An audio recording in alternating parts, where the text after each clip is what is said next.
సహజంగా money plant మొక్క ఇంట్లో ఏర్పాటు చేసుకోవాలని భావించినప్పుడు మీ ఇంటి మెయిన్ ఎంట్రన్స్ పక్కన కిటికీ ఉంటే గనక ఆ కిటికీ ముందు మనీ ప్లాంట్ మొక్క పెట్టుకొని ఆ మనీ ప్లాంట్ మొక్క మీ ఇంటి మెయిన్ ఎంట్రన్స్ పక్కన ఉన్న కిటికీలోకి పాకేలాగా ఏర్పాటు చేసుకోవాలి.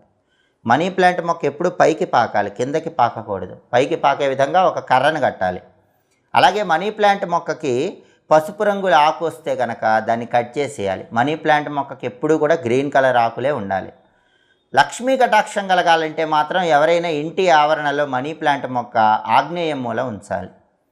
మనీ ప్లాంట్ మొక్క ఆగ్నేయం మూల ఉంచి ప్రతి శుక్రవారం సాయంకాలం పూట ఆ మనీ ప్లాంట్ మొక్కకు ఒక ఎరుపు రంగు దారం చుట్టి అక్కడ ప్రమిదలో ఆవు నెయ్యి పోసి దీపం పెట్టాలి. శుక్రవారం సాయంకాలం పూట ఆగ్నేయం మూల మనీ ప్లాంట్ మొక్క దగ్గర ఆవు నెయ్యి దీపం పెట్టడం, ఎరుపు రంగు దారం మనీ ప్లాంట్ మొక్క కట్టడం ద్వారా లక్ష్మీదేవి ఇంట్లో శాశ్వతంగా అనుగ్రహాన్ని